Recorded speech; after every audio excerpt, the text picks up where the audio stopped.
Hello, everyone. Welcome to another episode of the Writers Lounge. Here with me, Nathaniel Nate, and today we have Kai, Sean Lester, and Dark with us today. Uh, hi, everyone. Uh, Hello. Hey, Hello. awesome. So today we've got two topics on the up for today. First one I think we'll go through is plotters versus planners, or some people like to say, I think, gardeners versus uh, and builders, or something like that. But it's Or planners versus pantsers. that's it. The ever eternal debates. Yeah, that's the one. So yeah, we're gonna cover that one today. I guess I can give a kind of intro. I'll give an intro to it. So just essentially for like people listening in. So pla- plotters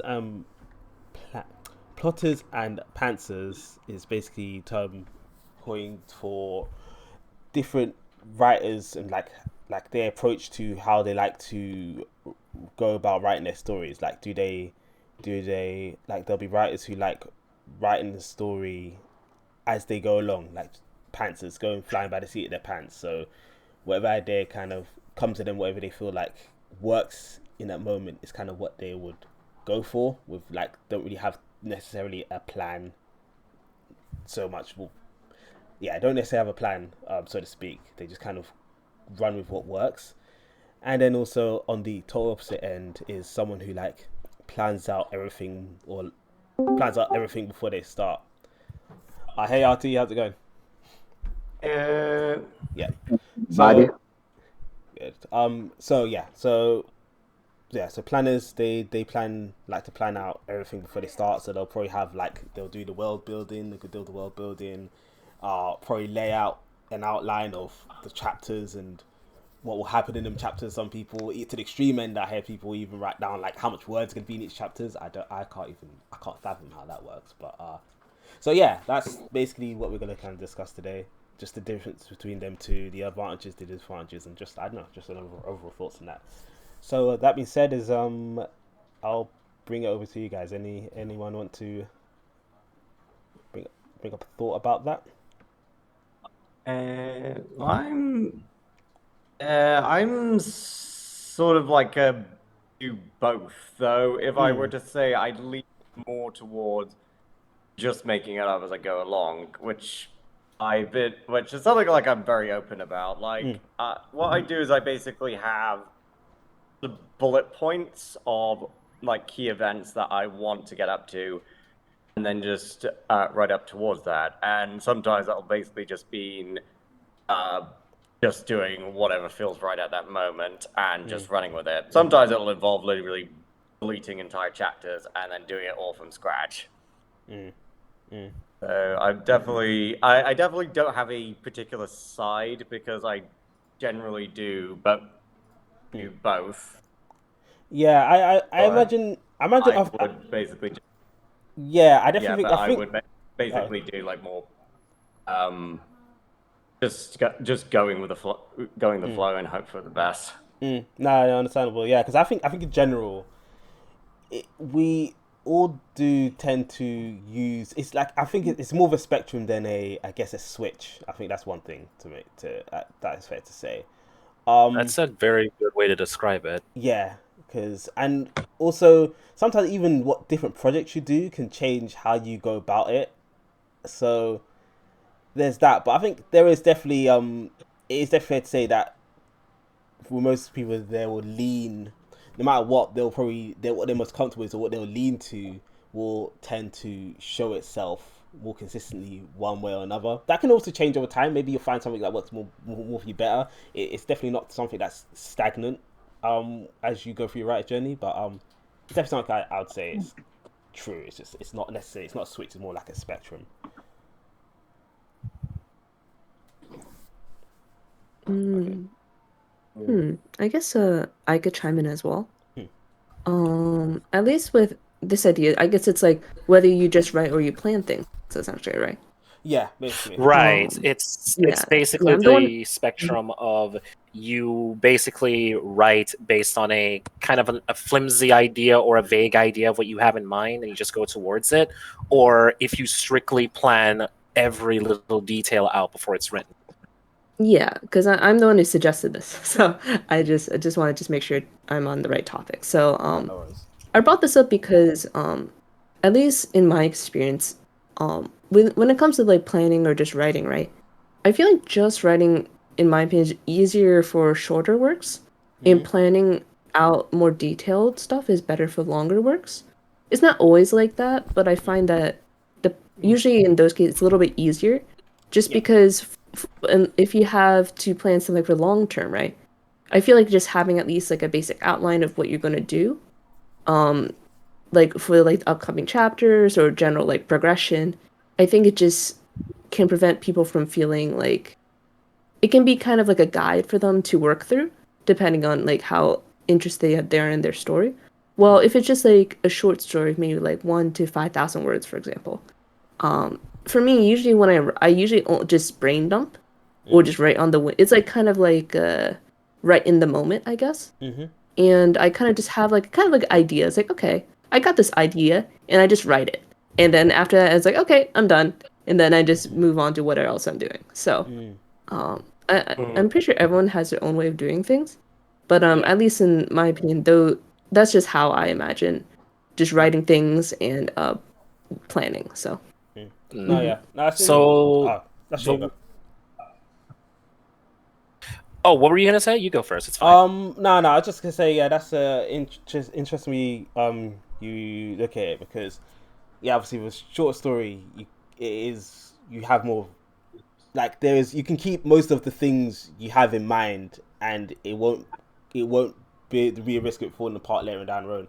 I was gonna say though, because interesting for me, what I'm writing is definitely a long-winded story. It's definitely like a big story, but I started it as just kind of flying the seat in my pants. I think what it is though, I did have an idea of what's gonna happen at the end, but everything between it was just a big ass mystery. It was just me working things out.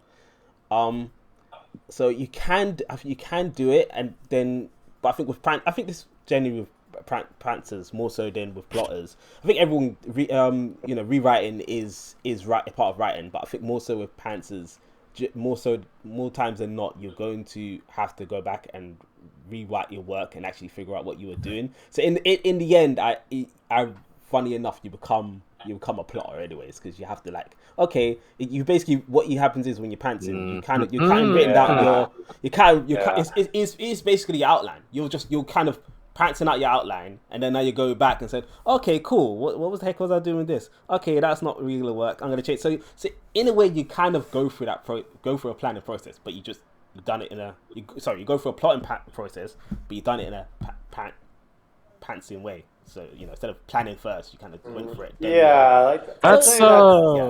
That is accurate, I would say. Because in my experience, I tend to kind of stick with pantsing to some degree. For the past couple of years, what I tend to do is I try to write like a vague outline of what each chapter is going to look like. 9 times out of 10, that's what I end up doing nowadays. But the thing is, those plans are just vague enough to the point where I'm able to write around them so I can get to the same conclusion that I want for each and every chapter. The way how you put it, though, you're kind of pantsing your outline directly on your work. That is a genius way to put it, my man. That is exactly how I've been doing it for the past couple of years. Because the reason why so many people kind of lean towards pantsing more than plotting is because they feel as though if they are plotting, they are stuck into a commitment on how things are supposed to work. And because of that, they're going to feel as though they're being written into a corner. And I don't think that has to be the case with planning inherently. It doesn't have to be, because the truth of the matter is, whether we like it or not, our narratives do have to be tight to some degree. And it is our job as the writer and the creator to trick someone into believing that all of this stuff is real and all of this stuff is happening. So if you have pants to the point where the illusion gets broken, you probably could have fixed it with just a little bit of planning to tighten that little thread together. So the way how I see it, it's basically pantsing is basically like a loose thread. Your pantsing is the loose thread. Plotting is meant to tie all those threads together. Yep. So there isn't really much of a spectrum to it, more so than there is not necessarily a spectrum, but I'm kind of leaning back to what you mentioned. Basically, it's like a switch, how you put it. It's like a switch. You turn this on for this situation, then you turn on this for the other situation, basically. No, yeah, I can see what you mean by that. I think what I mean by like spectrum is like totally agree with you said there. But in my head, it's like spectrum. Like overall, your switch because you're switching between them two. Ideally, you didn't write the story in one mode or the other mode. Correct. So and also how much you go planning into it and how much you don't plan into it can vary between each writer. So that's what I think the reason why I use spectrum. But yeah, totally get what you're saying. I'm not sure there's anything. There was probably a few more stuff I want to mention about it, but I want to give everyone else like a chance to probably like voice their thoughts on the subject. Yeah, was it? Yeah, I think I've said like pretty much everything I can on it. Just and yeah, I definitely will say prancing isn't the most perfect way to write, especially as I said, like what I do is I have like basically major plot points that I want to work to, and then just a complete blank canvas at the end. And I won't lie, that has led me to several cases of burnout. Just trying to figure out how the hell do I get there. So I think one of my recent arcs in Goddesses Chosen is a very good example of that. I was literally completely blind and just making, excuse my language, just making shit up as I went along. And I did think, like, ultimately it did come together well in the end, and I'm happy, and I ended up with something I'm happy with, but it definitely burnt through quite a number of brain cells just getting there. If you know what I mean. Because then the problem is that you notice that your writing starts to slow down, and it's starts becoming trust for the characters as it comes for you. So your lack of direction starts to become clear in the narrative. Like, I've been there too. It's like I got a vague idea of what I want, but the problem is it becomes so vague to the point where I can't conceptualize how I get to it, and I cannot imagine how the reader must feel. So if I'm not feeling this direction based on the vague idea that I have, perhaps it really is time for me to just pull back and go to the drawing board before I write a bunch of words that I know I'm just gonna have to throw in the trash. Because I've had to do that so many times over the past couple of years. Yeah, trust me, I feel your pain. Yeah. Especially if you ain't got it's really hard. Especially if you're doing prancing, but you ain't got a proper like solidified end goal to really like at least like a North Star to really like, follow. Then you're just kind of left your own devices and I can see that happening. I mean, it's not to say that you can't necessarily think of like the ultimate end before you get there. I mean, it's not like you can't have like it's not like you need to have everything planned out exactly to the point, because I feel that's one of the best parts about pantsing. I believe I mentioned this before in the past. There are some aspects about pantsing that just work for people in the sense that they end up surprising themselves as much as they surprise the reader. It's like I never would have thought of this if I just, if I didn't let just things go the way like this, I never would have caught it. If I completely planned this entire process out, I probably wouldn't have floored myself the way that I have managed to floor myself. And I can only imagine how the reader's going to feel. So that turns into a case of it really varies on the writer, it varies on the story you're telling, and it just really varies on where you are mentally, because sometimes those surprises are not the ones you want. No, that makes sense completely, because like I guess just to add on a little bit, like I guess I really like your analogy of that. In a way, these two ways of like writing, I guess, kind of like are something that you can switch upon depending on the circumstances, right? Like if you feel like you want to just write out whatever you have in mind, then you could do that. Or if you want to just plan something out for like an upcoming chapter, you're like, okay, so what do I generally want to do? And then you write it in like, okay, then I'm gonna just elaborate on that a little more. Kind of something like that, I guess. Just because I find like when I write, I guess. I don't know if you guys think this in the way, like, if I want to write something, I have to be able to visualize what I'm writing. Mm-hmm. Otherwise, it just comes Yeah. out as a blank. Like, I can't see anything. Mm. It just looks like nothing, essentially. So the more it becomes a blank, the harder it is for me to write, essentially. Agreed. So if Yeah. I can visualize a scene, or sometimes even when like writing just generally what I had in mind, right? It sort of feels like the scene becomes more vivid in a way. It just becomes far more concrete than just a general idea. And even when I like want like to write a story, for example, if I like I have the idea on usually the beginning and the end, and a few scenes in the middle, but I don't really know how to get there. I'm like, okay, I see that this will happen, and then this will happen, and then this will happen. How are you going to get there? I'm not sure, but I could kind of let me see how it'll make sense for me to get from point A to point B without being too weird. Exactly. Yep. So Yeah. so I think everyone does have a different way of writing, but I think to keep certain things consistent, I do think at least some planning is involved for longer works or Yes. even shorter works. Just having just a idea or like, okay, I got this. I could adjust this if I want, but for now, let's just go with this. So I have something in mind or something I could work with essentially, and then you kind of just refine it as you go along. It's kind of like I think as you guys mentioned, sometimes after you write something, right, you refine it later on, and then it can become better afterwards. Yeah. Or sometimes you rewrite it. It's like, okay, I didn't like it the first time. Let me just rewrite and just improve things as they go along, and then it becomes a bit better. So Right. there's the editing part is also important, but I don't know if editing and planning are the same here. Kind of just separate them. Right. Mhm. Because I treat editing as basically like cleaning up sentences and just rearranging your format where you have to, because along the way you can't escape grammatical errors. That's just going to happen. And then the planning phase is just basically for me just putting the puzzle pieces together of where all these plots and all these characters intersect. But sometimes sometimes some folks try to do all at once and it gets overwhelming. Like sometimes when people are writing, they try to do the editing at the same time, or when they're in the middle of the writing or the pantsing process, as we can call it, they kind of they start to second guess everything they're doing after every sentence, and it's the most paralyzing part, or the most paralyzing thing that can happen to a writer of any experience, because they start to second guess themselves and they start to fear that, well, all these words are going to go to waste. What am I going to do? And my thing is, I don't think there's any such thing as wasted words per se. I mean, Yeah, they're I only agree. Mhm. they're only wasted if you outright erase them. Like if you erase them knowing full well you could salvage something from them, then yes, perhaps.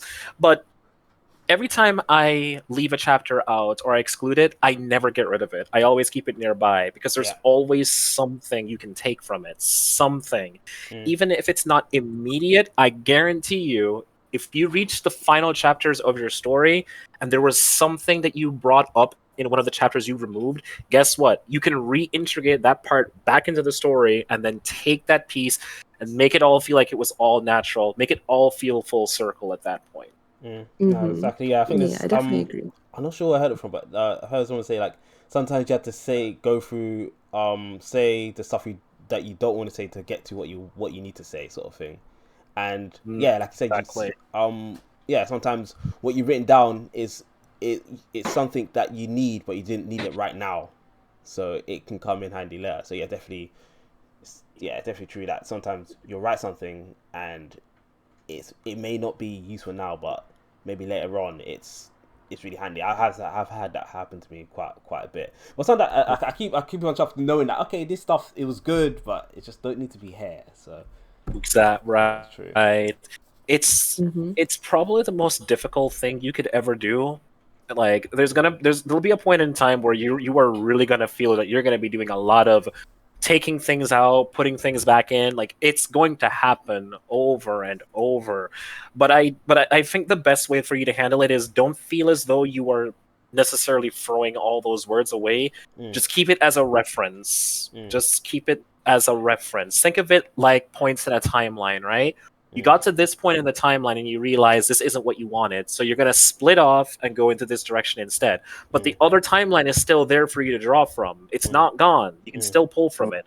So you can keep going down all the different branches, but that branch that you abandoned will always be there for you to pick up, because it's not like life where when you make a decision, you have to go with it. What you left behind is still there for you to pick up at any time. No, that's true. Yeah, and I know. I think another thing. About, I definitely agree. It's kind of like. Oh, sorry. Keep going. Oh no, go. I might round it off with this if I can remember it. But no, it's fine. Go for it. It's fine. Okay, yeah. I kind of think of it as like you have a journal, right? You wrote an idea on a page, right? And then you could just go to the next page, and then you could keep going. In a way, it's like, you don't want to like in a way like throwing away ideas like tearing it apart and throwing it into the fire, essentially, right? You're like, okay, it's useless. I mean, there's some types of information that you don't need anymore. That's fine. But with writing, right, you could kind of just build off of it. Kind of like how, like, you have a vague idea, and then after you have, like, when you draw, right, you have, like, the sketch. And then afterward, you kind of refine it using references and different lines and things. And then you add the color. And then it's pretty much, it goes through several stages, right? In order to become more refined. In a way, that's kind of like working on like additional concepts based off the original work. Like the original work is kind of like a stepping stone for other works based off that idea, or it could be completely different. In a way, it's just important just to kind of hold on to that old work somewhere. You know, as mentioned, you may not know when it'll be helpful, but also like it could have ideas you could use later on. So it's not like always completely useless, you know. Exactly. Yeah. I see it more like I see it more like a reference piece that you can pull out at any time. It's a source that you can use. And if you can cross-reference it, or just kind of stitch it back into your work. Maybe stitch isn't the right word, but if you can weave it back into your work in a way that makes sense, at that point, those words that you sacrifice now can have some meaning for the final product that you want. No, yeah, I could probably relate to that, because I've done the last arc of this my story I'm doing. I had it written in a totally different in a different location with a big battle happening, but then I looked back at it and thought, okay, this is really good, but it's the scale's a bit too big for the first book, so I had to kind of like change the set. Well, I changed the setting. Like, the battle still happens and everything, but I kind of changed where the characters were at the time in the main book.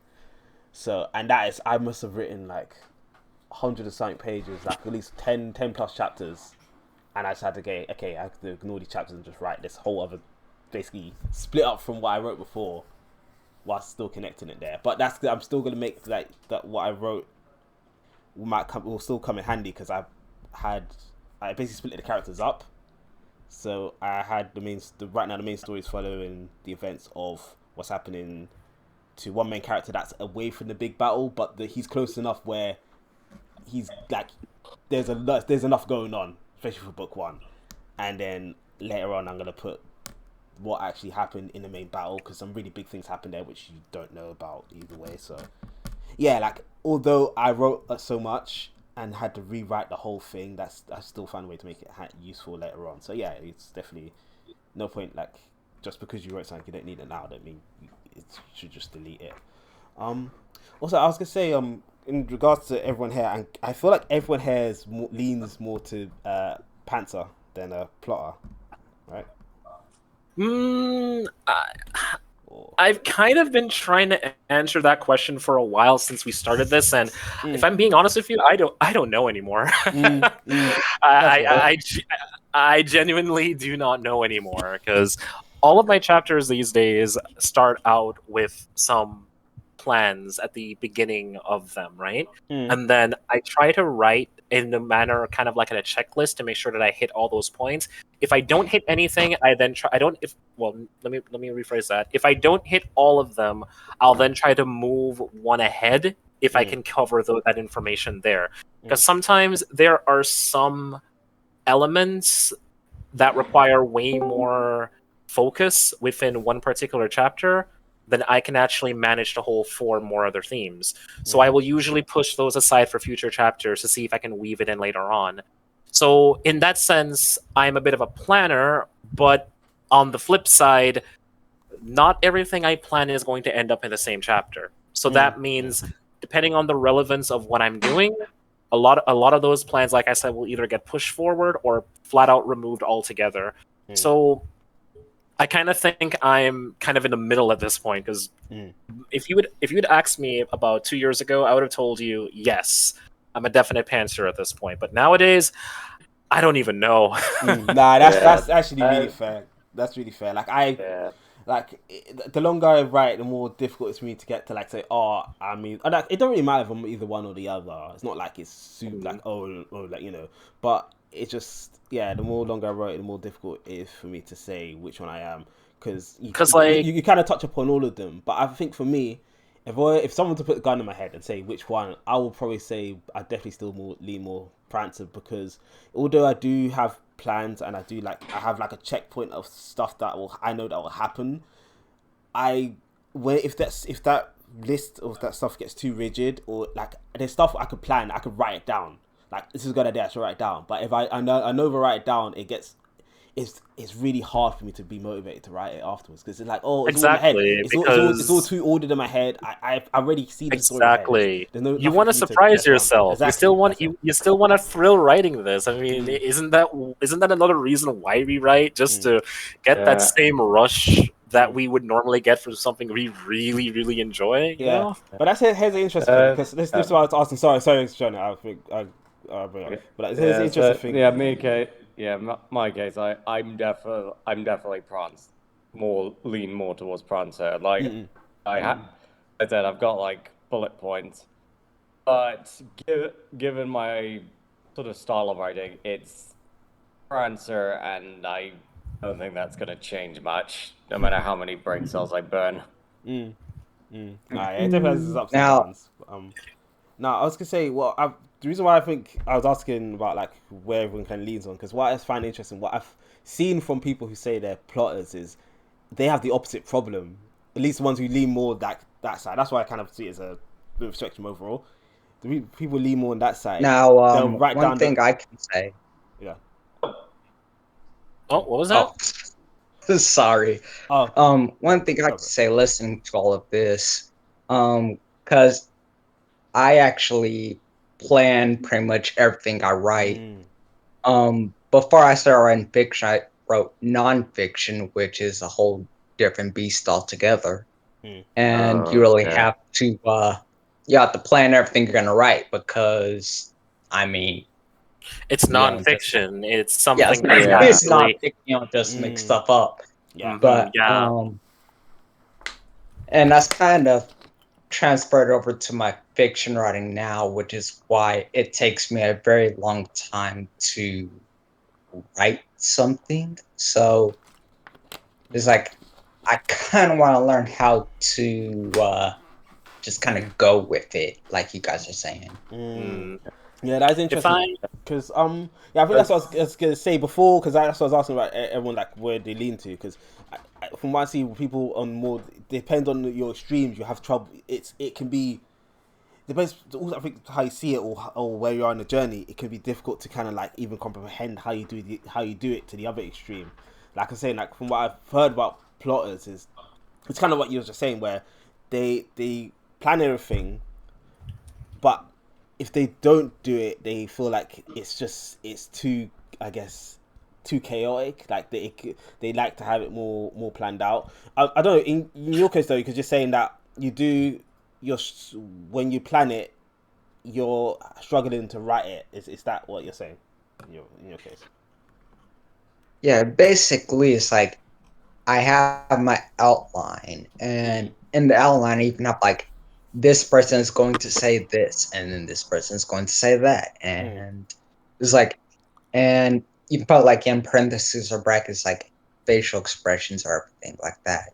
So everything's very quite planned out. It's kind of like you have like a skeleton, like a script, something like that. Right. In fact, that's actually I was talked to Water about this, but it's like I feel more like I write scripts than actual stories. So I've been trying to work on actual narrative writing because, like, Cool.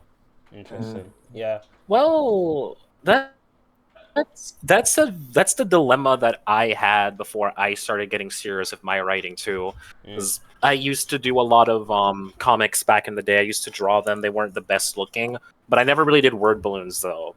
And I found that when I wrote things like in a script-like manner, it was a lot easier for me to work with what I had. But when it was time to start getting into like narrative writing, among other things, that's when things started to get rough. Because then you have to settle on what is your writing style going to be, if you can even settle on what that is supposed to look like. You got to figure out what words to use. Like, do you have to keep a thesaurus right next to you? Spoilers, you really don't. You really don't have to. Yeah, because like I don't even have a dictionary yet. A Theo what now? Sorry. Yeah. Yeah. Fundamentally, if you ask me, I feel scripts are a very good place to start. Like a very underrated place to start, if you ask me. Because having a good notion of how character dialogue and banter works via the script, if you at least get that down, the only thing you'll need to figure out, or at least try to refine as best as you can, is your writing style. And I guarantee you, through repetition, once you get through character dialogue, expressions, and banter within the script, getting to the narrative style, among other things, is going to become a lot easier than you realize. Of course, this is the part where the last thing I want to make, I don't want to hold the mic for too long. The last thing I'm going to recommend, of course, it's the most cliche bit of advice anyone can ever give you. Always try to read what you like to read, because that is going to help your writing style. Yeah, true. Yeah. So I actually like one thing I actually do, particularly with when I get to like really dialogue heavy scenes, and that's something that seems to have worked, especially if I can't think of it. I just do what people are going to say where they're probably standing, and it has a and most of this isn't just and most of this is just like me just going with the flow. And then when I've sort of gotten some sort of skeleton together, I then rewrite everything and fill in the blanks. And sometimes I will basically either change bits of the dialogue or reword it. But yeah, definitely, like, I definitely would recommend, if someone's like doing particularly a very dialogue heavy scene and are struggling, absolutely just try to write it out like a script. Yeah, there is like even like someone who, as I've said, generally leans more towards prancing. There is definitely value in planning out what's going to be said. If anything, having your mind, because it frees your mind up, so you can actually because you're able to focus on one thing, and then after you can focus on the next thing afterwards. So yeah, that definitely works. I was also gonna just add to that as well. Like, yeah, you say when you do scripts.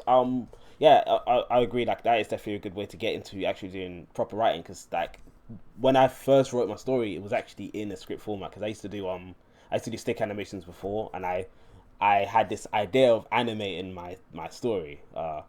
So I had it in script format, and then it just evolved from there. Because eventually I thought, okay, it's not gonna be an animation. It's just not gonna work. It'd take forever.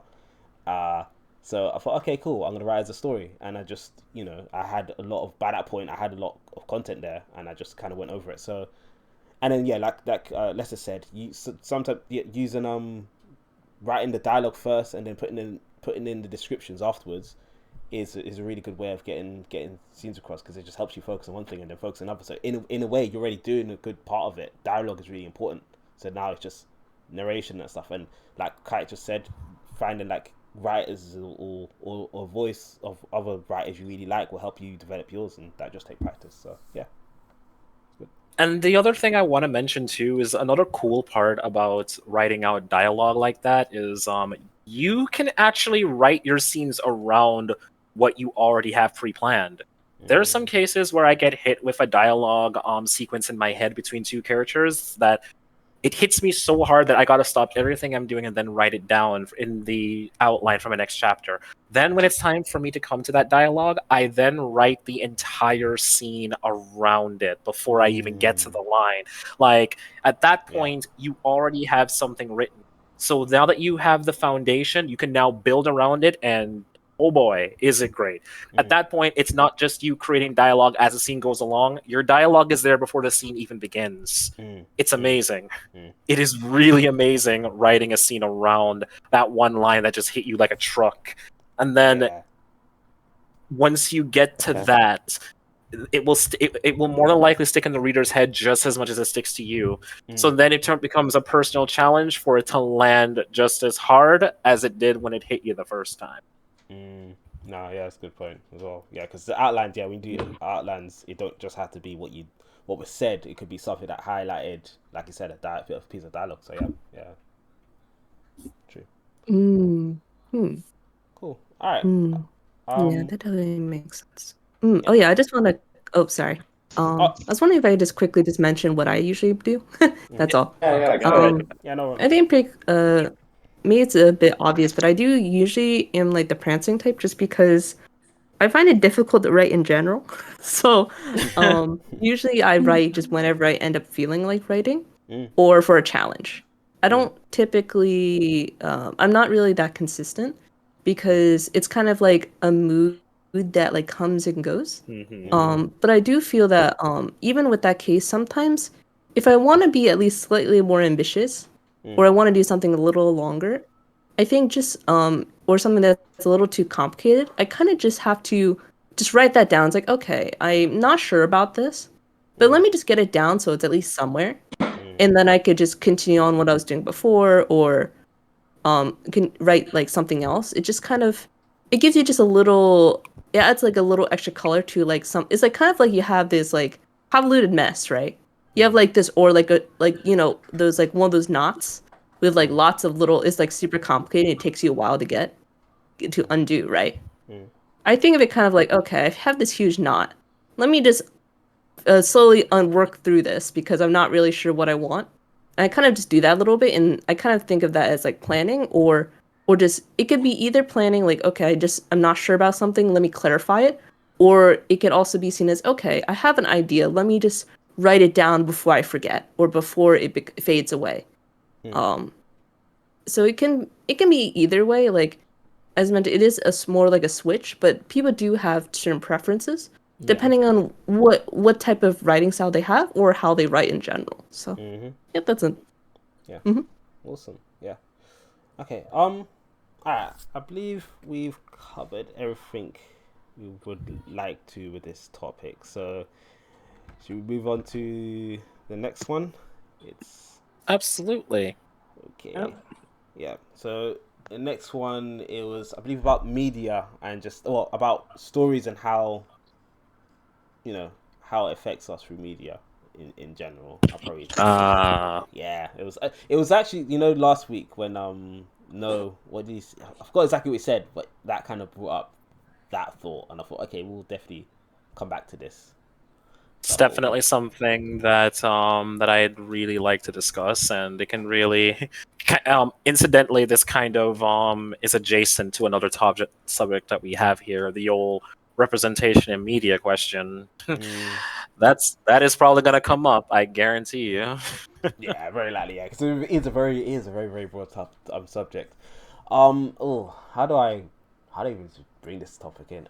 So in general, because like I think we all know, like stories in general, especially the good ones, they have a moral, or some sort of theme, or some sort of they try to tell something. Usually it can be reflective of like the world we live in, or the thoughts of the person who wrote it, right? So, and I think what is interesting, well, it's always been a thing, but I think with stories now, like a lot of stories nowadays in media, actually it's always been like this, don't get me wrong, but like stories in media, stories in media, it's like, because of the people, obviously the people who write it and that stuff, you have their ideas and their takes of things, which is normal. But I think more so, it's like, I guess, I don't know if I'd say that, but like, I guess like companies, they have their beliefs and what their morals and what they believe in, and that obviously gets reflected in media. Then that gets brought, reflected on us because we consume the media consciously or unconsciously. So this topic's kind of basically just discussion about that in general. I felt like, I think that's the best way I can kind of describe it as a whole. So I don't know, example that's like maybe something like really influential, like I guess like Lord of the Rings, for example. It's like its morals and stuff is probably the biggest reason why it's a really good story in general, but like its morals and the things like that is kind of, I would say, is why it holds up so well. And whether it's not a forefront thing, but I think it's something. It's because I think that's what is interesting about like influence in media is a lot of it is subconscious, it's subconscious, especially to people who not really as in tune of like writing it as like I guess we are. So yeah. If I could mention something as far as the Lord of the Rings, since that is ever a permanent fixture, huh? For a good reason, of course. For a good reason. Yeah, it just I could. Yeah, for good. The thing with media and its influence on the people is that the media writing, creative works, it is a reflection of the people who are living in the time, living in the era.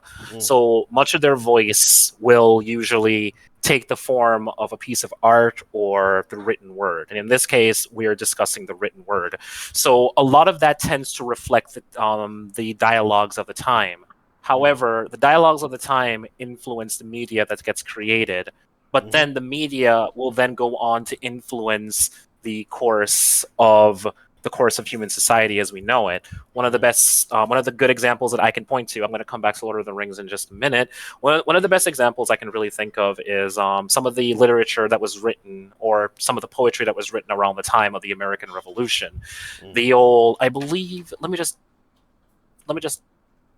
double check his name for a second. Okay. Here we go. So, Common Sense by Thomas Paine. A lot of people attribute that particular pamphlet to be one of the inciting incidents of the American Revolution. It basically argued that what sense was there for America to obey the will of the British Empire when they were halfway across the world and America was right here? What sense does it make for a bunch of people to have any connection to the crown when they never really even walked in those lands to begin with? Once that pamphlet came out, that started to get people thinking and it started to get people talking.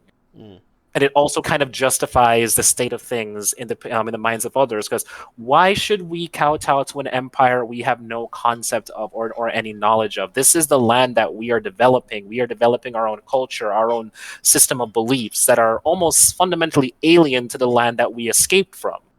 So, in this sense, we have a case of the media of the time influencing an opinion, and then the media then influencing the minds of various people.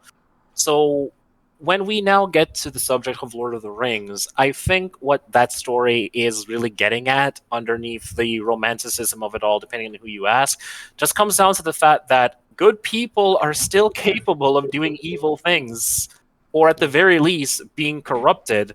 Because as tragic as it is to think about, the only reason why the Lord of the Rings did not end as tragically as it did is because Sam happened to be there at the last minute, because Frodo was falling under the influence of the ring. But you could argue that he was always under the influence at some point or another.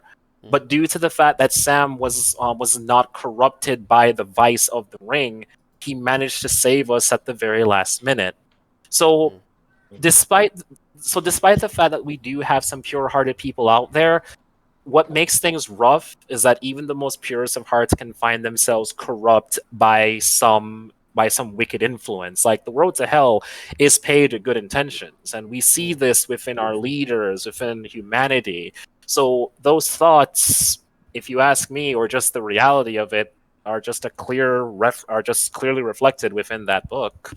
Yeah. Yeah. No, yeah, I agree. Basically, yeah. Yeah, I can really put You it get- myself. Yeah, because I said like with like lots of media, you can get like I'm actually gonna say like works that were based off of ideas and concepts that were done from like a previous time, and even though it's like literally written in a very different era, it's you can still sort of apply the actual lessons and just show that nothing has really changed. I think a really good one is probably one of the best war movies ever made, in my opinion. Apocalypse Now. Oh boy. Ooh. So anyway, it's a Vietnam war film, and it's based largely off the books of the book The Heart of Darkness. I will confess I haven't read it, but I know the general gist of it. It's essentially of a sailor that goes up the Belgian Congo, and the whole crux of it is basically he basically starts like in the civilized world. But as the further along the Mekong, the Congo he goes, the more his concept of civilization just begins to break down, as basically the further he goes, the more savage it becomes. And then when he finally reaches the end, his concept of his old life in civilization just breaks down. And there he's just at a crossroads saying, do I go back to this world I don't believe in anymore? Or do I stay in this savage world? And this was sort of the point of Apocalypse Now. So essentially, start basically going up the squad going... it's been years since I've watched the film. I've forgotten most of the characters, but essentially it was a general that went mad and defected into somewhere in the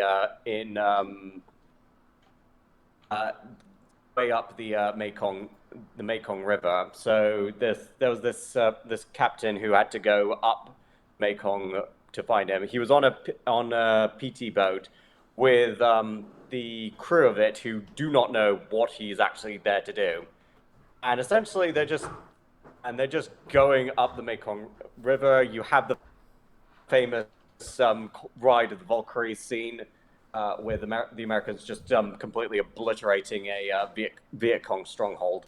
And it's sort of like, it's gung-ho America and Charlie don't surf. But then the further you go, the more sort of dark and savage things get. You have the Playboy models coming to entertain the soldiers. That turns into a complete riot. And then you see the same, and then going further along, you see U.S. soldiers just completely just at the mercy of the Viet Cong, and they don't know where they're shooting at because they're everywhere. And then finally reaching that end point after losing 3 of the crew with only two others left, and the captain actually telling them what they're actually there for. He finally meets the general, after which his his fractured belief on the American value had already disintegrated. In which it's with this general, and arguably one of the best scenes in cinema. Just sort of questions. You say I'm mad. Why?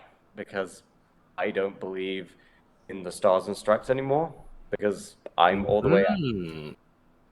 And essentially just confirms that to the captain that his belief, he is exactly the same. And now he basically was at that crossroad. Does he stay in this old temple and be revered as a god by the natives, or does he complete his mission and go home?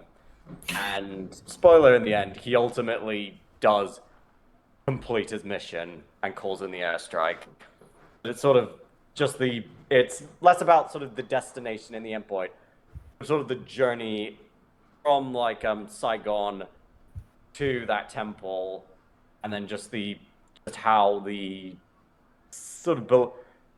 further away from civilization ended up just breaking your perception of the world you came from. So I do wanna bounce off of that for a moment. So Apocalypse Now, full disclosure, is all-time favorite of mine as well, and I really think it does kind of lean into a lot of the romanticism we hear of war, or like it really makes you think of it, because Vietnam was kind of everyone's wake-up moments, because most people's exposure and understanding of war was fight for your country, be proud that you are serving on the front lines for our for the protection of our children and the protection of our democracy. Like, this is something to be proud of. You have a divine duty to ensure that our future is protected, and this destiny falls on the back and shoulders of every young man. What happens when people see the reality of these things, however? You see, one of the common aspects of this conversation comes down to the subject of wartime propaganda. It's meant to rile people up, it's meant to unite people to the cause. So, in a sense, the media of this propaganda is what pushes people into this war and pushes people in society into foregoing any sense of moral complication or fear for this future that this propaganda keeps spewing. But what ends up happening is that when these people see the reality for what it is, it starts to break things down. And functionally speaking, that's one of the reasons why so many people were against Vietnam, because they saw it for what it was.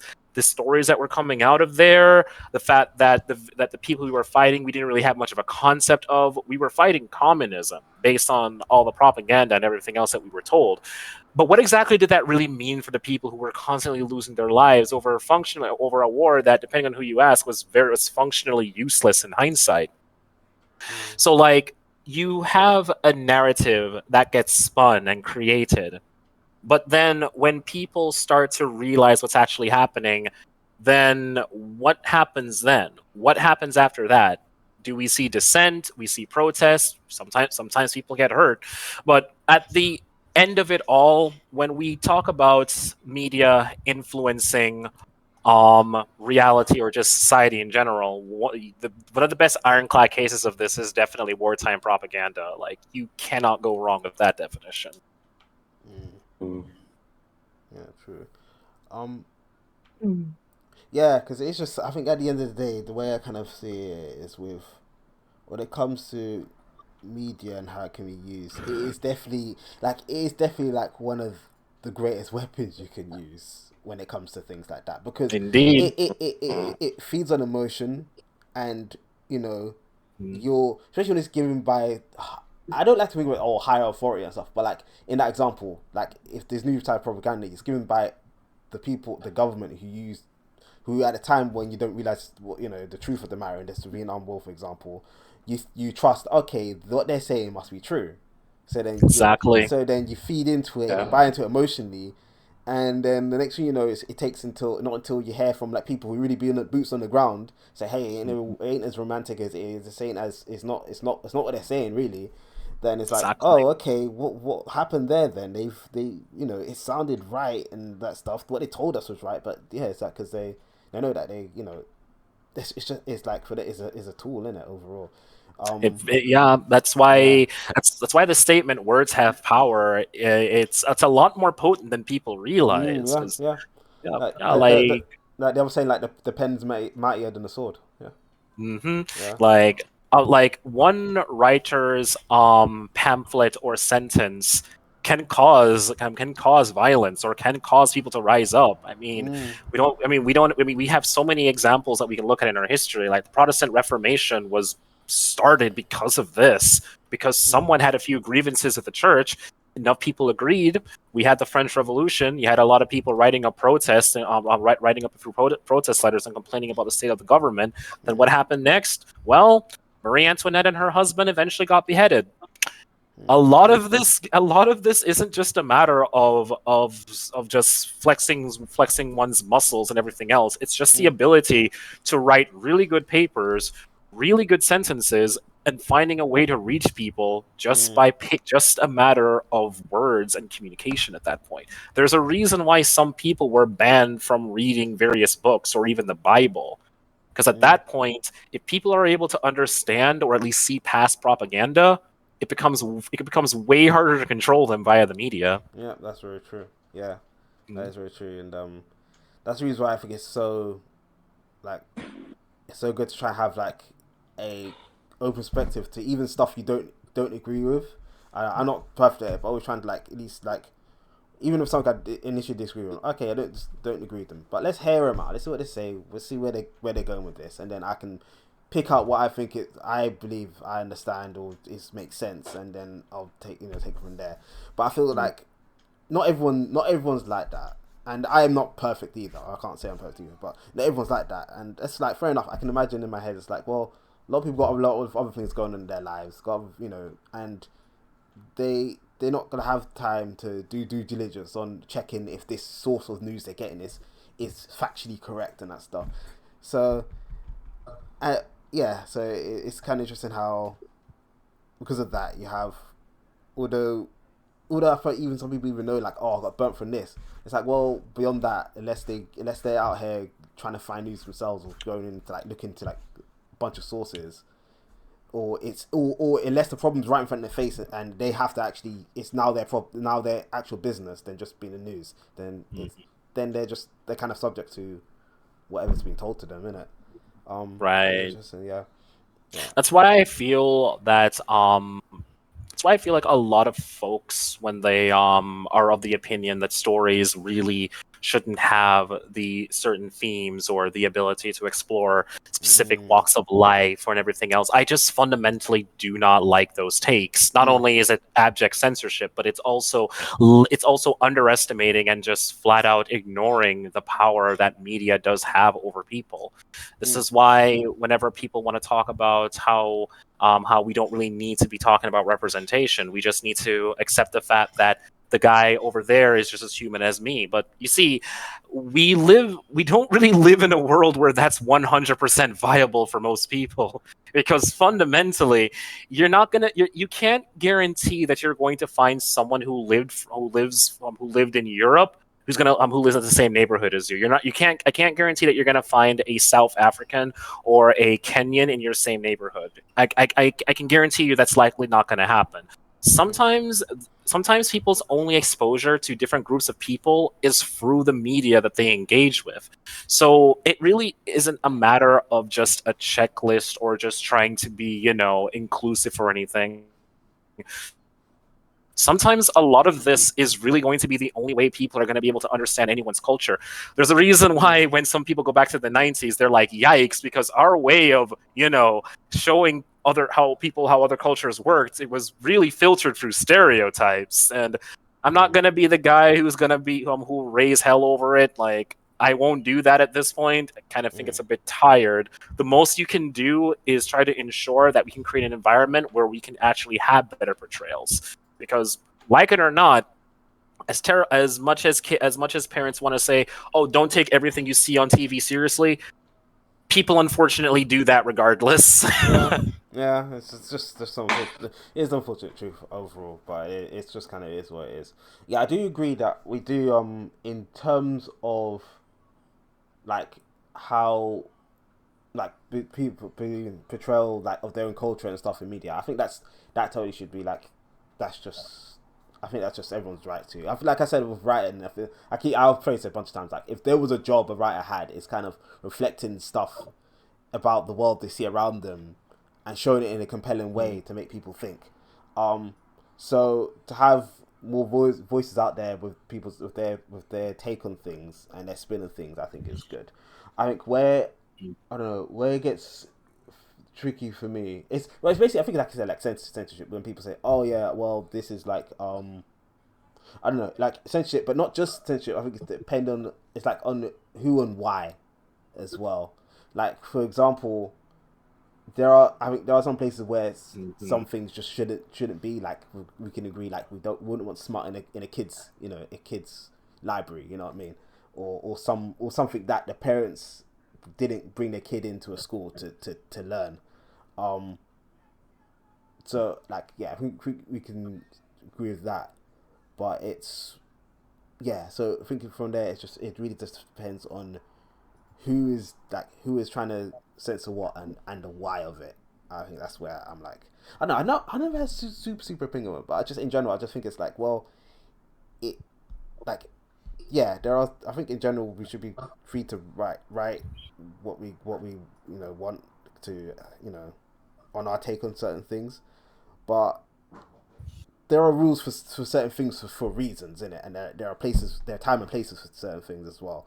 So, and as long as people free and understand what's going on and what's in the pages, they're probably gonna show their kids and stuff, and it's not just like, oh, peekaboo, here's this thing which totally doesn't need to be here. Then as long as it's nothing done behind people's backs or done in some dishonest way, then the thing is that I'm not really talking about the kids side of it. I feel that's a separate conversation altogether. Because I'm mostly referring to our ability to share these stories to begin with. Like, don't get me wrong, I think there is a conversation to be had about this, because we did talk about this last week with YA and how some relationships are portrayed and all of that. Like, we did talk about that last week, and I did mention that if somebody wanted to get on me for being having a specific mindset, I'm going to tell them, I'm not really going to budge on this one, because I genuinely do not think YA needs this much sexual content in it at this point. I really don't think it needs it.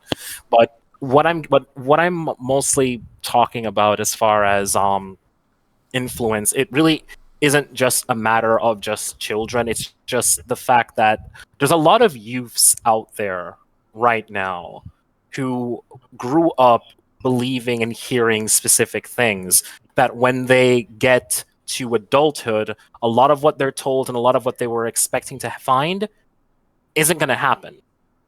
It's probably not going to happen for them, because the world that their parents grew up in is not the world that they're growing up in right now. So when there's certain perspectives that need to come through within these stories to at least give these kids, these new adults, some notion of how this new world is working out, because the world of their parents, the world that I was told I was going to inherit, doesn't exist if it ever did at all. So when I turned 18, that hit me like a brick. It really hit me like a brick. But of course, if you had to ask me directly, as far as if I were to hesitate on specific subject matter aimed towards specific age, yes, I feel there does need to be a conversation had on that subject. I believe that is valid. My trouble, though, is when people try to weasel around, or just try to prop certain excuses up, because I'm from the 90s. I know what happened when Pokemon was becoming popular. That was the work of the devil and all of that, so I get skeptical. Don't get me wrong. I am not skeptical of literally everything I hear, because that is the worst way to live. But as far as media consumption is concerned, we're better off taking things on a case-by-case level during situations like this. I agree. I think also it's kind of like what I said before about that last time, is like, because there are people who could be bad actors who trying to like who do have an agenda, but there are generally people who are just really ignorant. Just straight ignorant, and they're in places where they can make decisions out of ignorance, and then that in itself is its own trouble, if not maybe even worse, because then you can't even logic what they're going for, because they don't even know what they're going for, but they think they're going for a certain thing.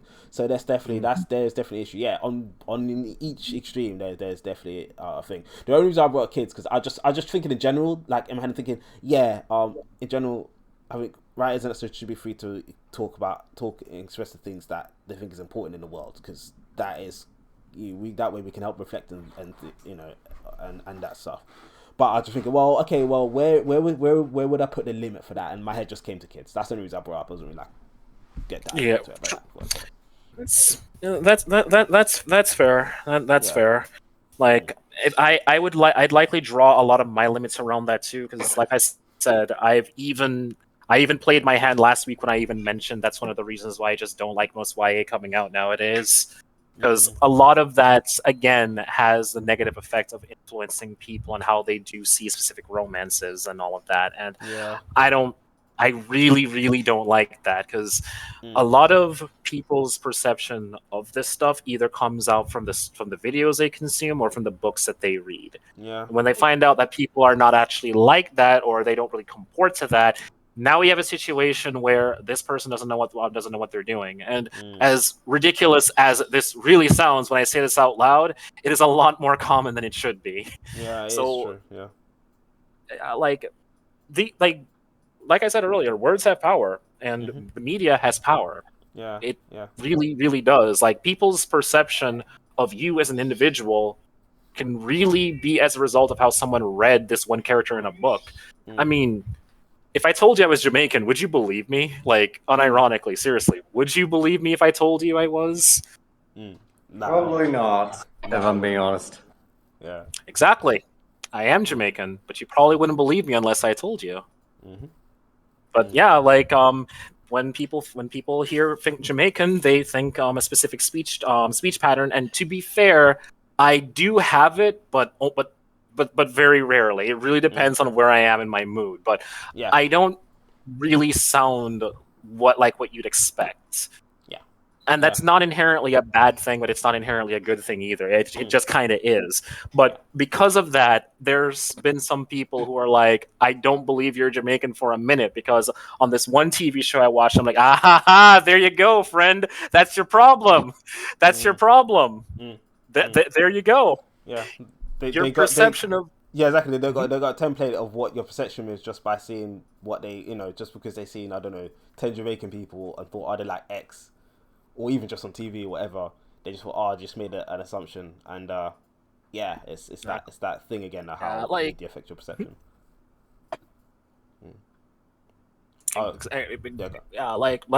Like seriously, like exactly like you said, it functionally speaking, that's how it works, whether we want to admit it or not, and it can be uncomfortable. That's for damn sure.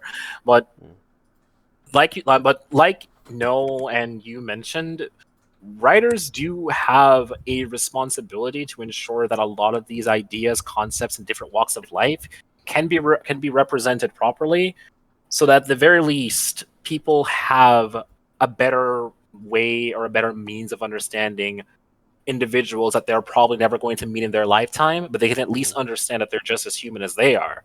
Yeah. And again, it should be easy for us to realize that. It should be. But the problem is that it really isn't, because, again, sometimes someone else tells them something. Sometimes the media censors that they're into or the books that they're into tell them this, portray us that way, and then what ends up happening? Nothing but stereotypes. Yeah. Like the biggest crime that you're guilty of is you just happen to be the person that they don't like, but they don't know who you are either. Yeah, that's the biggest crime. I guess, and because they can't pin you, they treat you, especially if they're immature and haven't had enough worldly experience or whatever. They're missing, I guess, some sort of like just understanding of the general human experience. They'll treat you badly or treat you weird, or just they'll treat you like an other. In the cases, which is kind of it's kind of sad. I was thinking, I don't know, because I'm thinking about this issue, and not an issue, but like, because I was thinking in my head, okay, well, one of the big, I guess, a problem would be is because, like, in terms of romance, the romance in a lot of these things are not true, and that's kind of giving people this misconception of how to go about, romance, this thing called later issues when they grow up. And I guess it always kind of, in a way, it's funny. Well, I mean, because they grow up, because when you're young, you grow up. I don't want to keep bringing up kids, but I guess the reason why I keep coming back here is because that's when you're most influential in it. That's when you're the most perceptible to these thoughts. It's not then, and when you're adult, you either crash into a sad reality of Odyssey through, or I think it would be more accurate to cast this mostly around the teen angle, because it's mostly because it's mostly teenagers who are engaging with these books to begin with, or as well as this type of media. I mean, if you want.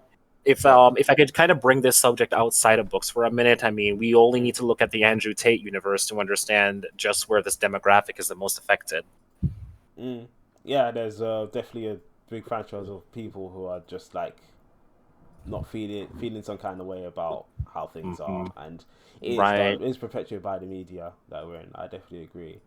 Oh, what I was gonna say was, yeah, because I think like I said, because that's by that point they're old enough to start acting out these things or looking for these kind of relationships, but then the stuff they're getting fed is not really coherent to a real relationship. So I think in that regard, in my head I'm thinking, well, okay, well, how would you actually fix that? Well, how about people start being a bit more honest to how you approach them things in the story? It's like, well, yeah, but that's what I mean. Like, you don't want to, again, also I think with these things, you don't want to put rules on people.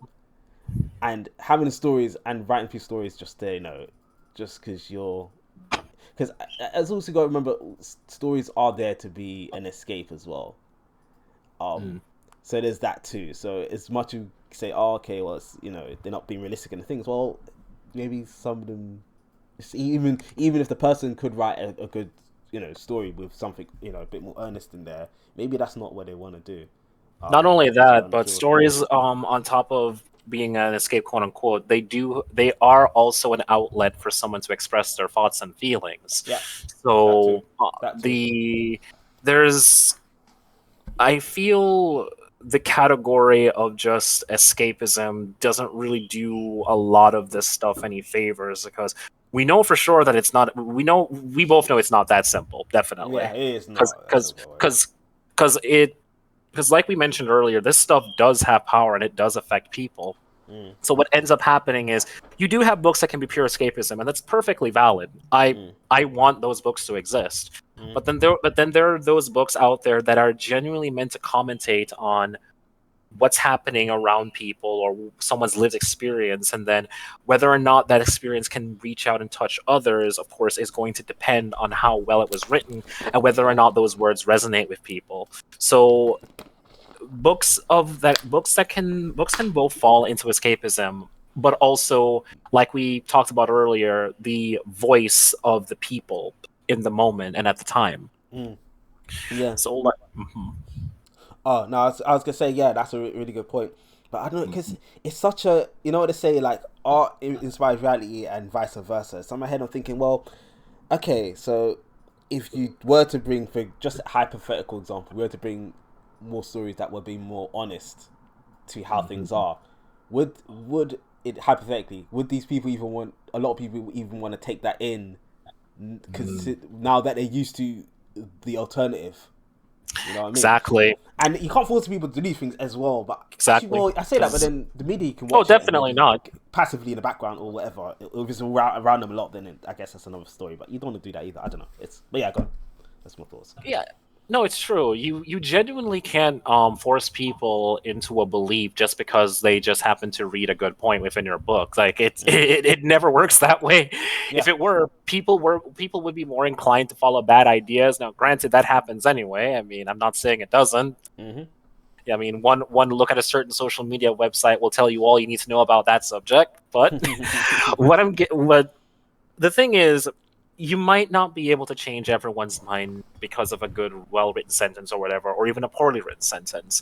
But whether or not the individual person changes, there's still a possibility for the words to hit somebody else. And then sooner or later, for every 5 people that don't take it, there's another 50 elsewhere that have found solace, that someone else has pointed out where their struggles are, or at least has pointed out to a potential reason for why they're in this position in the first place. Like, why am I suffering because of the person I choose to be?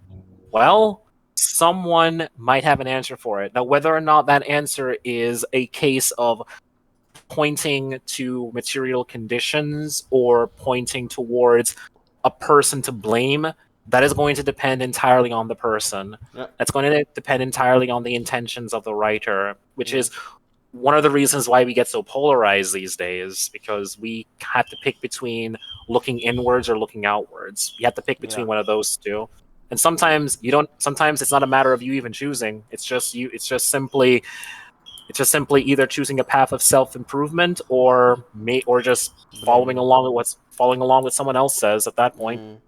No, it's true. It's true. And yeah. And in the end of the day, whatever you can give person the path, then it's up to them to choose to go down it. I don't know. My head, I guess, maybe because my head was all trying to not problem solve, but like think of okay, well, if there was a hypothetical solution, not solution, but something that could help at least towards it. I guess ultimately it's just kind of like if there more stuff were made that were to show a better side of how to in this issue. I guess we use like romance, teen romance. If there were more stuff that was a bit more honest about it out there in general, or would I don't know. I've not looked into it like that. I don't know. That's just the only. And I think you may have mentioned this earlier. I might be remembering this wrong, but fundamentally, the trouble is we're flawed. We're not perfect, and a lot of what we end up writing is going to reflect how we see things, whether we like it or not. So this means people's work view of romance is also not just a result of the media, but just a result of the people who write this stuff to begin with. Yep. I mean, of course, we know it sells, and fundamental. And again, this is something that Echoes mentioned as well. Like, you can put forth a lot of good work, but if it's not going to sell, it is not going to get published. Yeah, that's very true. So a lot of these terrible romance stories that we're all complaining about, we have to come to the to kind of like this grim realization that this stuff is selling for a reason. Like, people resonate with it. People think this is what they want, and it's not even that they are conditioned to think that this is what they want. They simply think that this is probably the only way to go about it. Yeah, because they've seen it all. That's what's around them, or. Yeah, like it's ultimately the consumer kind of decides. Like if they want to put money, if they don't put money in it, it wouldn't be going on, sort of thing. Like exactly, and we can't exactly tell people what they can or cannot engage with, because let's all be honest here, we all engage in some trash every now and again. Come on now, we all have something trashy that we like to just sink our teeth into every now and again. We can't pretend otherwise, genuinely, right? Yeah, not perfect. Yeah, like I mean. I'm not gonna be the guy who's gonna shame you for liking a Sarah J. Maas book. I'm not gonna be the guy who'll shame you if you're reading 50 Shades of Grey. The only thing I am probably going to tell you is that you probably had terrible taste in romance, but as long as you're not hurting me or anything, you are free to love whatever you want to love at that point. Because again, you can't control that, and I don't like people who think they can do. Really don't. That scares me. But again, to kind of just go back to the subject, since we're kind of ground zeroing in on romance portrayals. Like, I think this is like the third time we've done it. Yeah. We're really, like, I can't help but notice that this is kind of like a nexus point for a lot of us. Like, because I can't remember who got the ball rolling on it, but we've come around. I know definitely last week we talked about it. Did we talk about it before? We had it as a subplot, romance and subplots. Yeah, we did. We talked about it as a subplot before. Oh, and fanfics as well, didn't it? Yeah.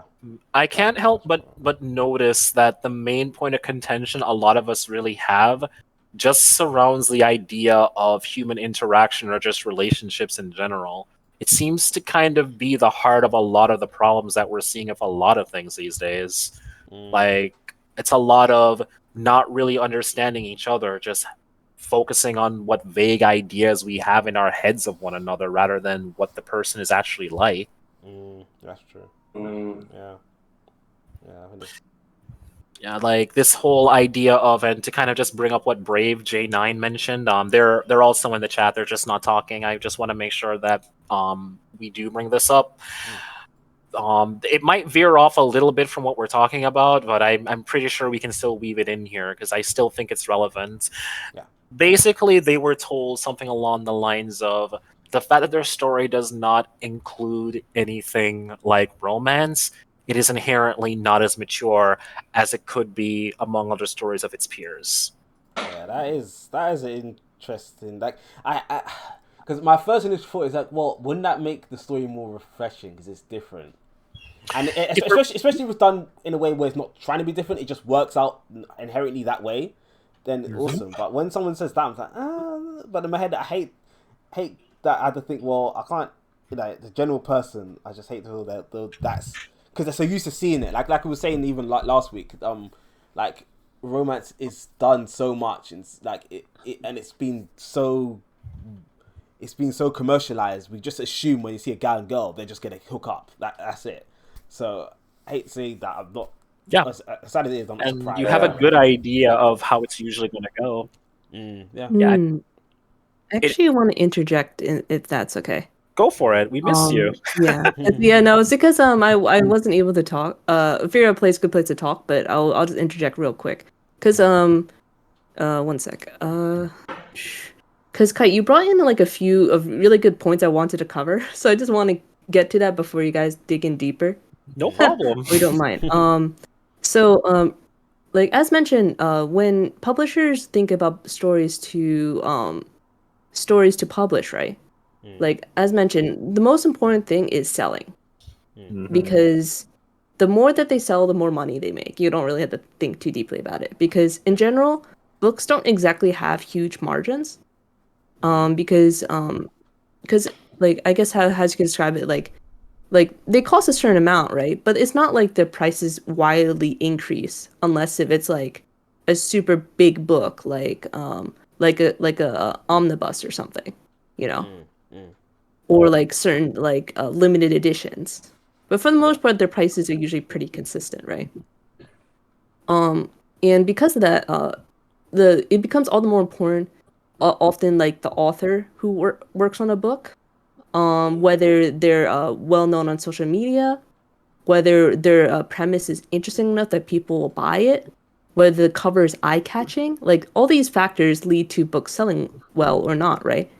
Kind of like I'm gonna use Colleen Hoover as an example. I've never read any of her books, by the way, but based on my experience, her books sell really, really well. However, as I shared in a video earlier, her romances are interesting is a way to put it. I don't really know all the details, but the example in the video was very interesting because of how it actually was pretty much how to write a male lead as a red flags, essentially. At least my impression. I was like, okay. But this is from Colleen Hoover, so I guess people will still buy it even if the reviews may not be good. And I was like thinking, I was like, in the opposite, it's a romance. So women are probably more, even if the main character is like a piece of shit, literally. So like that type of thing is important because in a way, because she's so popular and she's such a bestseller, her work can influence the work of other people. It's like, okay, if this sells, then maybe I can do something similar. Or maybe it's just like the standards are so low that anything goes. I don't know. But like whether we like or not, like big authors or just authors in general can influence the other people. Yeah. And then it could become kind of like a cascading, like I don't know if it's a butterfly effect, but it kind of like it goes in waves, right? It's like one person like is like in the big like drops a stone in the lake, right? Yeah, and then all the ripples go out. So whether we like it or not, like whether something sells is important, but we can't forget that people, the biggest names have the biggest influence. Like, for example, Colleen Hoover, or like, for example, the Harry Potter author, or Stephen King. Like, whether we like it or not, like, even if some of these people may be the biggest pieces of trash, it doesn't change that their books sell.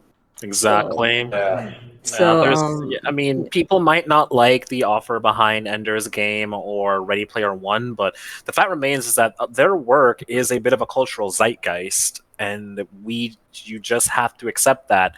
Like, it's one of the reasons why the fact that while I did grow up with Harry Potter, I have fundamentally distanced myself from J.K. Rowling at this point. I just do not like her as a person.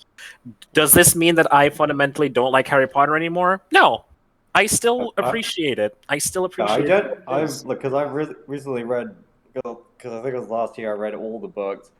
I genuinely like them. I do not And I freely say that I do not give a single damn about the author. Exactly. I get far from it, which distance myself from most social media, so I don't have to associate myself with that rubbish. But yeah, and I've definitely got my thoughts on Harry Potter, but I generally do recommend it's something people should read. Yeah, because, like, even if you have to contend with the fact that the person behind something that you enjoyed is a terrible person, be it Colleen Hoover's questionable writing or just Sarah J. Maas's toxic portrayals of romances, we have to accept the fact that whether it's something we like or tolerate, these books sell, and they mean something to people. And you might not like them, but you are not obligated to read them yourself. You're not obligated to.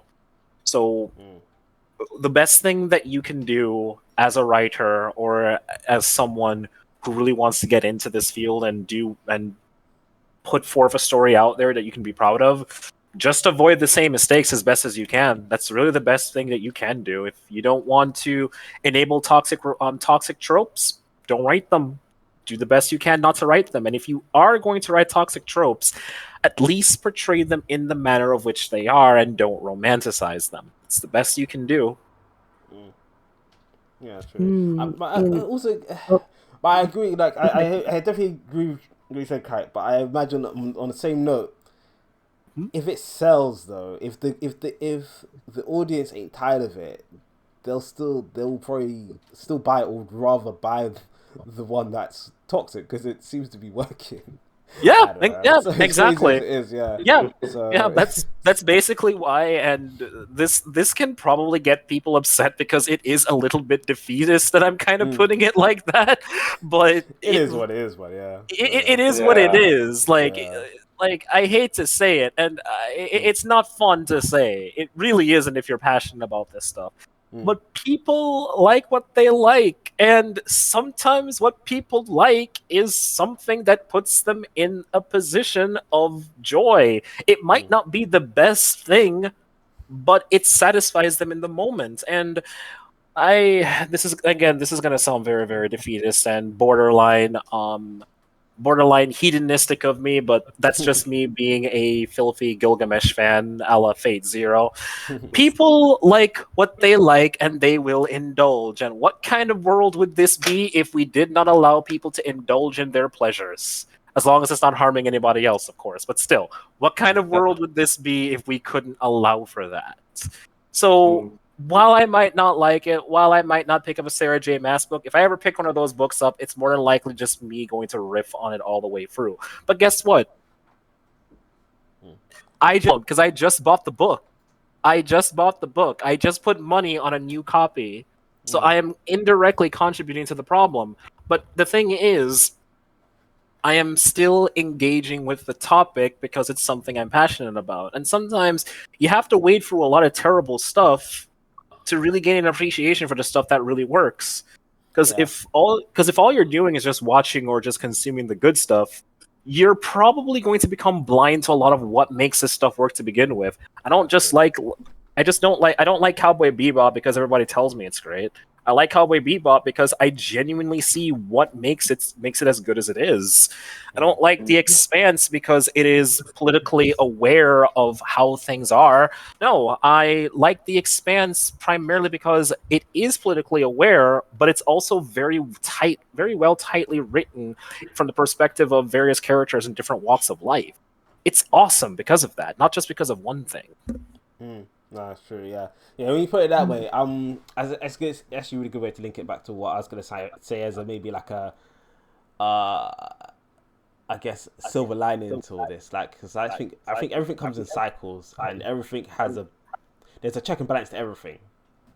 I feel no matter what it is, there's always a trade off to something, and in my head it's like, well, okay, cool. So we don't have as many shows that are as well written as, like, I guess, for example, the Lord of the Rings movie. But then what happened hypothetically, we had a lot of shows that came out with Lord of the Rings quality every year. We'll take it for granted.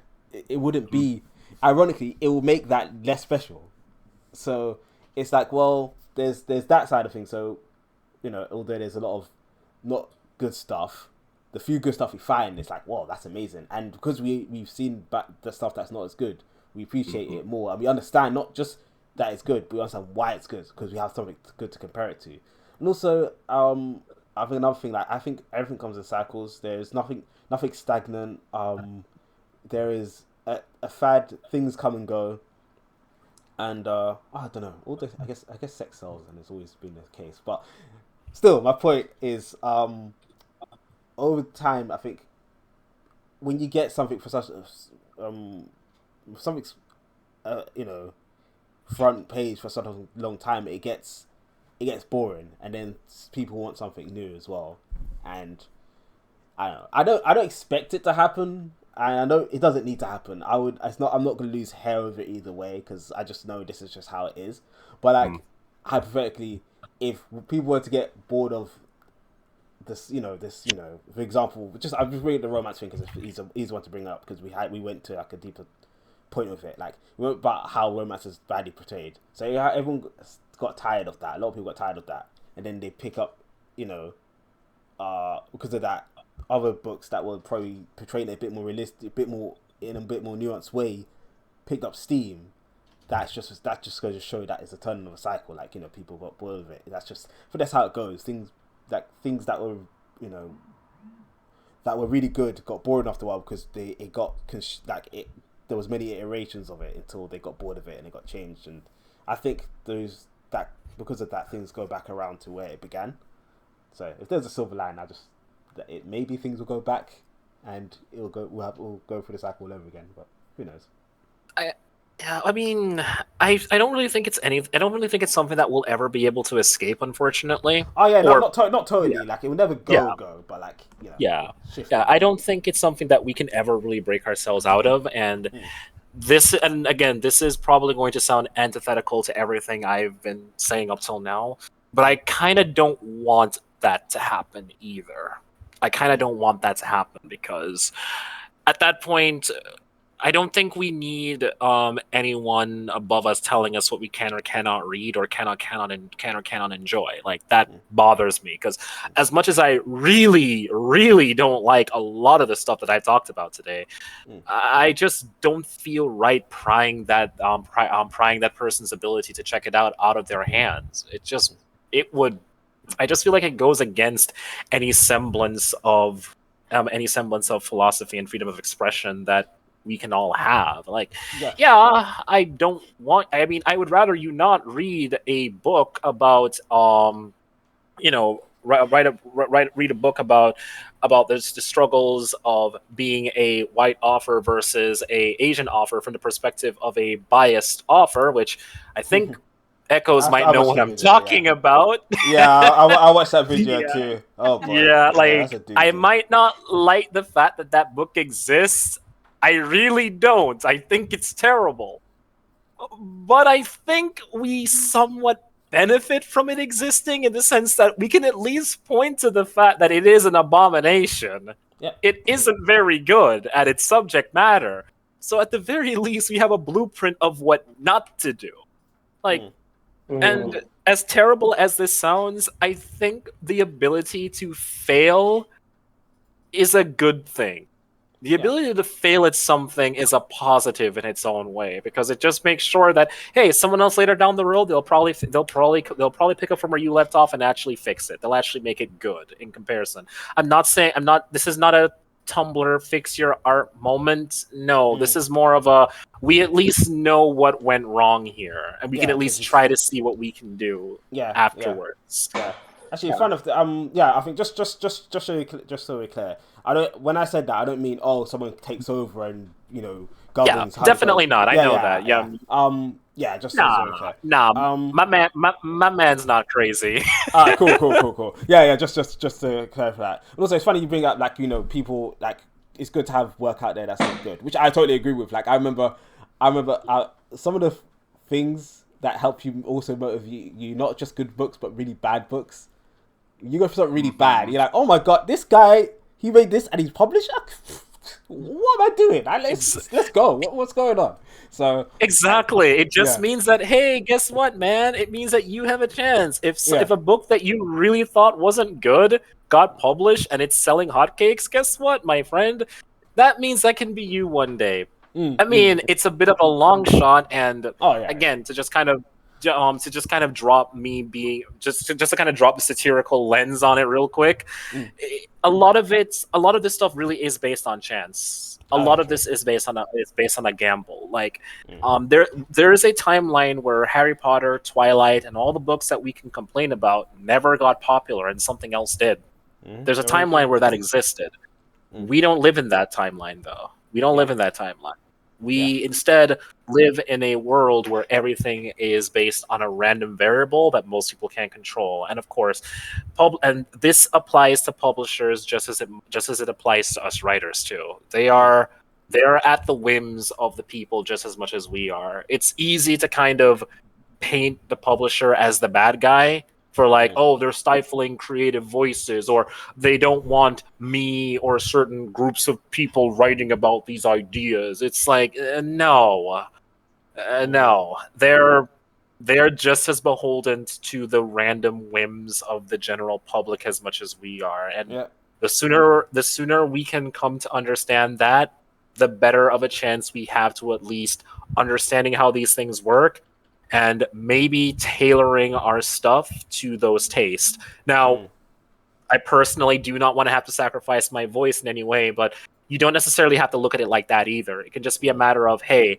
this is just a suggestion. It's something you can consider. If it's something you can do, that's great. But if it's not, but if you're not able to, then it's just going to have to be a matter of what can you compromise with, what can you not compromise, what can you at least try to build together at that point.